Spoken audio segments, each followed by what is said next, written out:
ഞാനും മാമിയും കൂടെ ഈ ഒരുങ്ങി നിൽക്കുന്നത് കഴക്കൂട്ടത്ത് താത്താരെ വീട്ടിൽ പോകാനായി. ഇപ്പം ഇന്ന് സൺഡേ ആയതുകൊണ്ട് ഞങ്ങൾ രണ്ടുപേരും ഒരുമിച്ച് ഫ്രീ ആയിരുന്നു.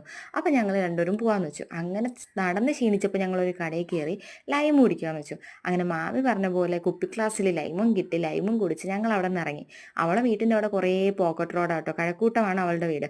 അപ്പോൾ പോക്കറ്റ് റോഡ് കയറി കയറി കയറി കയറി നമുക്ക് വഴി തെറ്റി. ലാസ്റ്റ് പിള്ളേർ നമ്മളെ വിളിക്കാൻ വേണ്ടി അങ്ങോട്ട് വന്നു.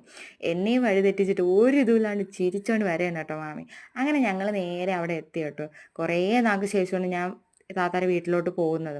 അങ്ങനെ അവിടെ എത്തി ലഞ്ച് കഴിക്കാൻ ഞങ്ങൾക്ക് ചിക്കൻ ബിരിയാണി ആയിരുന്നു. എന്നും സൺഡേ അവിടെ ഓരോ സ്പെഷ്യലാണ്. പിന്നെ കുറേ നേരം ഞങ്ങളിരുന്ന് ക്യാരംസും കാര്യങ്ങളൊക്കെ കളിച്ചു. കുറേ നേരം വർത്താനമൊക്കെ പറഞ്ഞായിരുന്നു കേട്ടോ. അത് കഴിഞ്ഞ് ഞങ്ങൾ ചായയും കുടിച്ച് വടയും കാര്യങ്ങളൊക്കെ ഉണ്ടായിരുന്നു. അത് ഞാൻ എന്നിട്ട് ഫാത്തിയുടെ ഒരു ഡ്രസ്സും എടുത്തിട്ട് ഞങ്ങൾ ബീച്ചിലോട്ട് പോയി. ബീച്ചിൽ പോയെന്ന് വെച്ചാൽ അപ്പം നിങ്ങൾ വിചാരിക്കില്ലേ ഈ പെണ്ണിന് എന്ന് ഈ ബീച്ച് കറങ്ങി നടക്കണയാണോ നേരമെന്ന്. അല്ല, ആരെയിലൊക്കെ വിളിക്കുമ്പോൾ പോകണമല്ലോ. അപ്പോൾ നമ്മൾ തുമ്പ ബീച്ചിലാണ് പോയത്. തുമ്പ ബീച്ച് ഇപ്പോൾ ഓൾറെഡി ഫേമസ് ആയിക്കൊണ്ടിരിക്കുന്ന ബീച്ചാണല്ലോ. അപ്പോൾ നല്ല ഫോഴ്സിനാണ് കേട്ടോ തിരമാല വരുന്നതൊക്കെ. അവളും പിള്ളേരും എന്തോ വെള്ളത്തിൽ ഇറങ്ങാനായിട്ട് പോയിട്ടുണ്ട്. നല്ല ഹൈറ്റിനും നല്ല ഫോഴ്സിനുമാണ് വെള്ളം വന്നുകൊണ്ടിരിക്കുന്നത്. അതിന് ശേഷം ഞങ്ങൾക്ക് മനസ്സിലായി പിള്ളേരൊന്നും കയറുന്ന കോളില്ലെന്ന് മനസ്സിലായി. അപ്പോൾ ഞങ്ങൾ എന്ത് ചെയ്തു, ഒരു ജോഡി ഡ്രസ്സ് എന്തായാലും കൊണ്ടുവന്നിട്ടുണ്ടായിരുന്നു പിള്ളേർക്ക്. എൻ്റെ വെള്ളത്തിൽ കിടന്ന് കളിയായിരുന്നു. അതും കഴിഞ്ഞ് ഐസ്ക്രീമും കുടിച്ച് നേരെ തിരിച്ച് കഴക്കൂട്ടം അവളുടെ വീട്ടിൽ തന്നെ പോയി കേട്ടോ.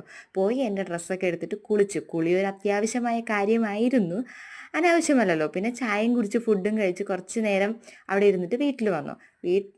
വീട്ടിൽ വന്നിട്ട് പിന്നെ വാപ്പിച്ചി ഉമ്മച്ചിയും കാക്കായും താത്തായുടെ ഹസ്ബൻഡും എല്ലാവരും കൂടെ ഒന്ന് ക്യാരംസ് കളിയായിരുന്നു കേട്ടോ. അപ്പോൾ ഇന്നത്തേക്ക് ഇത്രയേ ഉള്ളൂ കേട്ടോ.